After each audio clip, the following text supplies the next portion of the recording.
मैं एक चीज से अपनी बात समाप्त करना चाहता हूं। यहाँ पे जो रशीदी करते मौलाना का आप चला रहे हो, कौन है ये रशीदी? कार्रवाई हो रही है बैंगलोर में, रशीदी को हीरो बनाया जा रहा है, दिल्ली में लेने वाला, इसको फटके लगाओ। कौन है ये कहने वाला कि जिन्ना पैदा होगा और देश का बंटवारा होगा? इसको जेल में डालो। ये रशीदी, ये जितने अरे पर सर यही कोई एक रशीदी होता है, यही कोई एक मुस्कान होती है जो उधर बैठे आतंकियों को पसंद आने लगते हैं और फिर मुसलमान को डराया जाने लगता है। मुझे ये बताइए, वो रशीदी को लोग फॉलो करते हैं ना? वो जिन्ना और पाकिस्तान और बंटवारे की बात क्यों कर रहा है? अरे पर ये रशीदी कौन है? कौन है ये रशीदी? ये बीजेपी का एजेंट है, इसे जेल में डाल दिया। सुशांत जी, ये बीजेपी का एजेंट हो गया। कौन है ये? मतलब पाल पोस के रखोगे आप और एजेंट हमारा बन जाएगा ये आदमी? अच्छा मुझे बताइए, ये आदमी बीजेपी का एजेंट हो गया? जो लोग सीए एनआरसी पे भड़का रहे थे वो भी बीजेपी के एजेंट थे। जो सीए एनआरसी पर भड़का रहे थे वो भी बीजेपी के एजेंट थे। सुशांत जी, सीए एनआरसी पे मैं सुप्रीम कोर्ट गया हूं, रशीदी को कोई प्रॉब्लम है सुप्रीम कोर्ट जाए, क्यों नहीं जा रहा है? यहाँ पे भड़काओ भाषण क्यों दे रहा है? आपको ये बात, अरे पर सुप्रीम कोर्ट पे भरोसा, भाई सुप्रीम कोर्ट तो वो जाएगा ना जिसको सुप्रीम कोर्ट पर भरोसा है। सुप्रीम कोर्ट के फैसले कोई नहीं मान रहा लाउड स्पीकर को लेकर, और वो आदमी सुप्रीम कोर्ट जाएगा। अरे जेल में जब डालते हैं तो कुर्ता फाड़ कर उनके लिए क्यों प्रदर्शन करने लग जाते हो? सीए के दंगाई को डाला था, क्यों कुर्ता फाड़ कर प्रदर्शन कर रहे थे कांग्रेसी? अरे सर, जिस पर कार्रवाई करते प्रियंका वाड्रा उसके लिए पहुंच जाती है। पहले वो बताइए कि इसको दूध पिलाकर क्यों रखा था 70 साल तक? अभी मैं स्लीपर सेल से चर्चा करता हूं, पर इस प्रकार की चर्चा नहीं कि कहीं पर भी फूट जाएंगे। मेरी बात तो हो जानी है, फिर फूटे। हाँ, सुन लीजिए पहले स्लीपर सेल ऑफ कांग्रेस, सुन लीजिए। मैं दो बातें कह रहा हूं। एक बात कि शिवसेना ने यही मांग की थी 2010 में अवैध लाउडस्पीकरों पर जो मस्जिद पे लगी है। आज शिवसेना सत्ता में है, कौन सी ऐसी सेना है उनके पीछे जो उनको रोक रही है? हनुमान चालीसा पर तो कार्रवाई करवा रही है, टीपू का महिमा मंडन करवा रही है, पर ये अवैध लाउडस्पीकर को हटाने से मना कर रही है। दूसरी बात, कर्नाटका में सारे एस्टेब्लिशमेंट से लाउडस्पीकर हटाने की बात या कर्ब लगाने की बात थी, तो ये इनके नेता है शिव कुमार, ये क्यों कह रहे हैं सांप्रदायिक है? ये तो उसके पक्ष में कह रहे थे, कांग्रेस ने हलफनामा दिया, हम चाहते कि कर्ब हो, नॉइज पोल्यूशन हटे।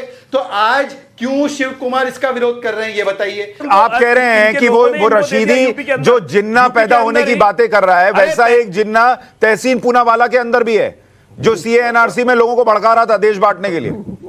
अरे बिल्कुल है, बिल्कुल सीए एनआरसी भड़का रहे थे लोगों को, मैं उसका गवाह हूं। तहसीन पूनावाला आपके अंदर जिन्ना है।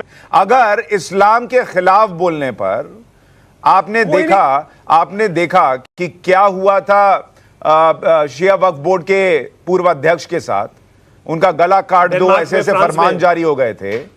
क्या मौलाना रशीदी के खिलाफ कोई फरमान जारी होगा, कोई फतवा जारी होगा कि इसने देश को बांटने की बात कैसे कर दी? टीवी पर बैठकर तो सब अच्छी बातें करेंगे। मैं वही तहसीन साहब से पूछने वाला हूं। तहसीन साहब टीवी पर चैनल पर बैठकर आपके समक्ष कह रहे हैं कि तहसीन साहब यहां बैठ के कह रहे हैं कि मैं इतना करना चाहिए, कौन है ये रशीदी? अरे भैया, आप हर बात पे कोर्ट चले जाते हैं, जाइए ना कोर्ट में इस बात पे कहने के लिए। आप जाइए, उनको अरेस्ट कराइए, वहां नहीं जाएंगे आप। राहुल गांधी तो घूम घूम कर हिंदुत्व की परिभाषा दुनिया को समझा रहे हैं। हिंदू क्या है, हिंदुत्व क्या है? क्या वो लाउड स्पीकर बैन को लेकर और देश में बंटवारा और जिन्ना की बात करने वालों की परिभाषा समझाएंगे? ये इस्लाम क्या कह रहा है, ये कैसा इस्लाम है, ये समझाएंगे देश को राहुल गांधी? हिंदुत्व तो बहुत समझाते हैं। को भी मुझ पे उम्मीद है कि मैं कोर्ट जाऊं और रशीदी जैसे इस घटिया इंसान को जेल पहुंचाओ, क्योंकि बीजेपी को तो आप मानते हैं ना कि बीजेपी फॉलो करने लायक नहीं है। बीजेपी एक बेकार पार्टी है, बीजेपी कुछ नहीं कर सकती। मैं तो वो मान रहा हूं, आपकी बात को मान लिया, लेकिन मेरा प्रश्न तो आपसे है, राहुल गांधी हिंदुत्व की परिभाषा पढ़ाने वाले, वो बताएंगे कि ये कौन सा इस्लाम है जो कहता है कि लाउड स्पीकर पर अगर कोई बैन लगे देश के कानून के हिसाब से तो जिन्ना पैदा हो जाएंगे और देश को बांटने की बात होगी। रशीदी जो कह रहे हैं, ये राहुल गांधी समझाएंगे ये कौन सा इस्लाम है? कौन है रशीदी? क्या इसका मतलब है कांग्रेस से? मैं आपको कह रहा हूं उसको जेल में आपने कभी पूछा है मुझे? एक मिनट मुझे बताइए, आपने कभी पूछा है वो जो 4 लोग जो जय श्री राम बोलकर कहीं किसी को पीट दे, वो 4 लोग कौन है? वो तो आप इंडिया की तस्वीर बना देते हैं कि ये 4 लोग हिंदू हैं, जो कि इंडिया की तस्वीर है। और मौलाना रशीदी जो हर दूसरी डिबेट में दिख जाता है, आप कह रहे हैं ये कौन है मौलाना रशीदी? मैं उसका उत्तर दे दूं आपको, स्पष्ट उसका उत्तर दे देता हूं। रशीदी का कांग्रेस से कोई लेना देना नहीं है। अरे इंडिया से तो है, इंडिया से तो इसको